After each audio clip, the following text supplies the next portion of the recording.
Me që të ndëruar përshëndetje, shpresoj që jeni mirë gjithë. Si që u premtova disa personave kur isha live në gjatë vikendit, por edhe disa personave të tjerë kështu në mesazhe, u kam thënë që do të fillojmë së shpejti, do të fillojmë t'i bëjmë disa video kështu her pas here ku do t'i shikojmë disa verzione të ndryshme të Kuranit edhe do t'i shohim disa ndryshime që këto verzione ka, ndryshime në fjalë, ndryshime të ndryshme në ajete.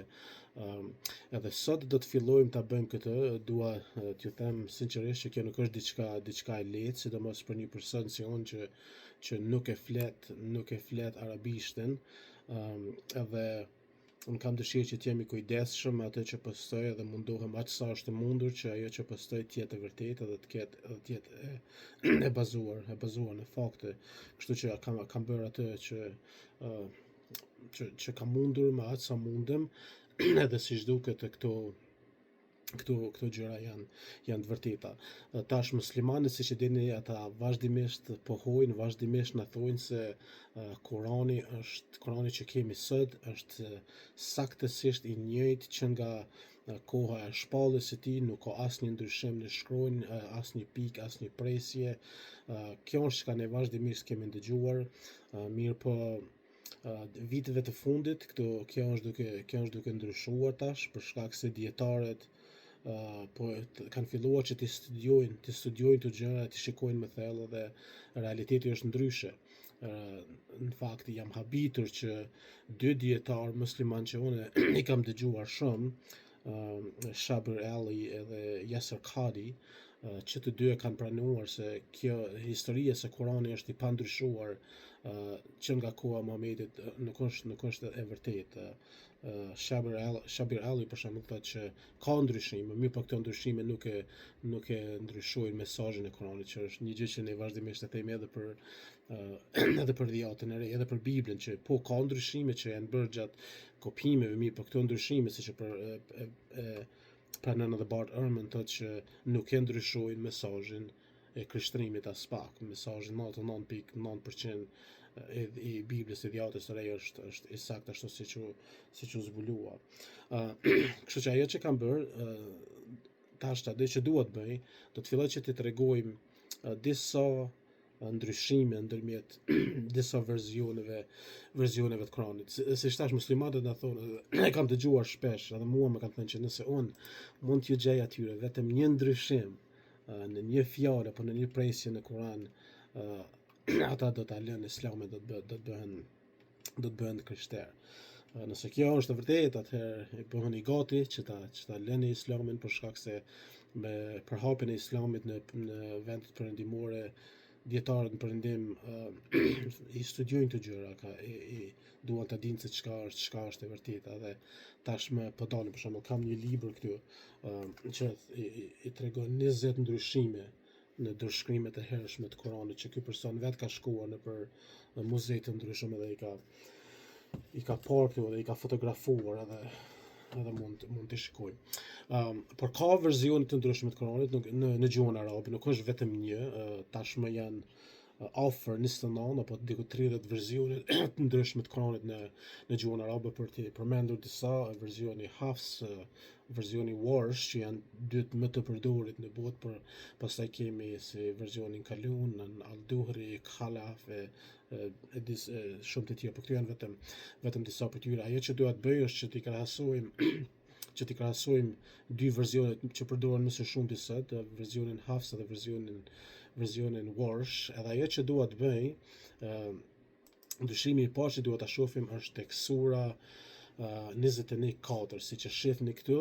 Kjo është një foto ku i kam vendosur të dy verzionet edhe në shqip edhe në anglisht. Pra është sura Enbiya ajeti 4, sura 21 ajeti 4.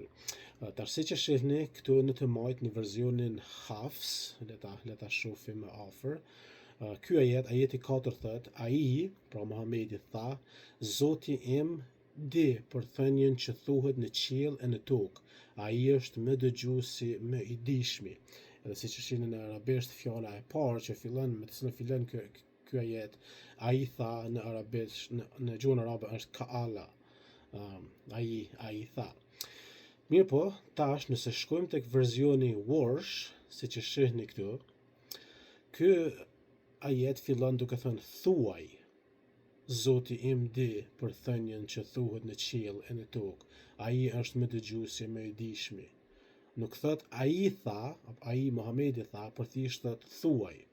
Edhe këtu, siç e shihni në versionin Warsh, ky ajet nuk fillon me fjalën Kaala, që do të thot ai tha, por fillon me fjalën siç e shihni këtu në mënyrë të kuqe që e kanë bërë kul, që do të thot thuaj. Edhe sinqerisht me aq sa kam pasur mundësi, i kam shikuar këtu edhe është në vërtet që fjala kul në arabisht do të thot thuaj dhe fjala Kaala do të thot ai tha.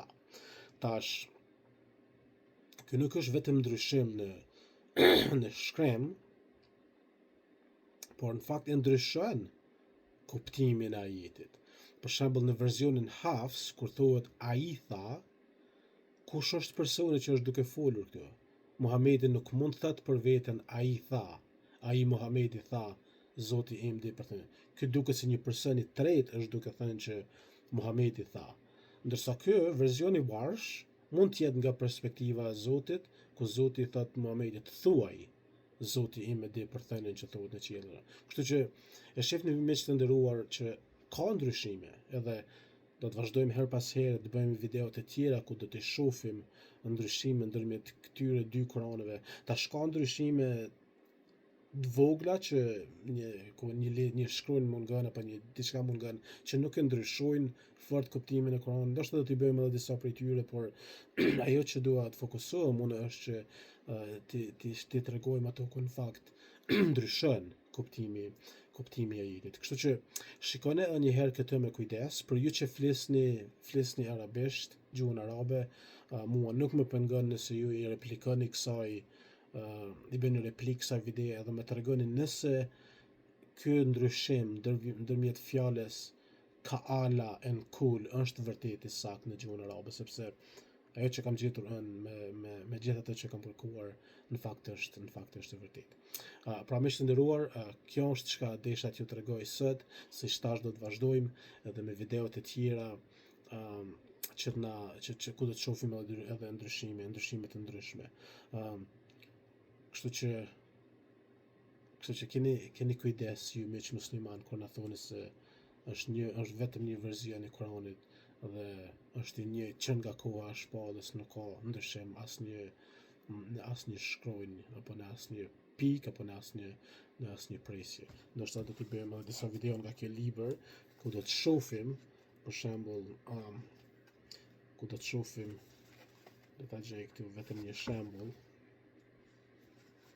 Për shembull, shënto është pak zor për t'i parë, po siç ai shkon dhe thotë që këto fjalë shihet që është shlyer ajo që ka qenë më herët, edhe këtu janë ndërshkrimet e hershme nga shekulli 8 më duket, 7-8. Është shlyer diçka që ka qenë fillimisht e shkruar dhe është vendosur një fjalë tjetër. Ndoshta do t'i bëjmë edhe disa prej tyre. Kështu që okej miq, ju faleminderit. Më lejoni më tregoni se çka mendoni për këtë ajet, sura 21 ajeti 4, sidomos ju që flisni gjuhën arabe. Ju faleminderit edhe Zoti ju bekoft.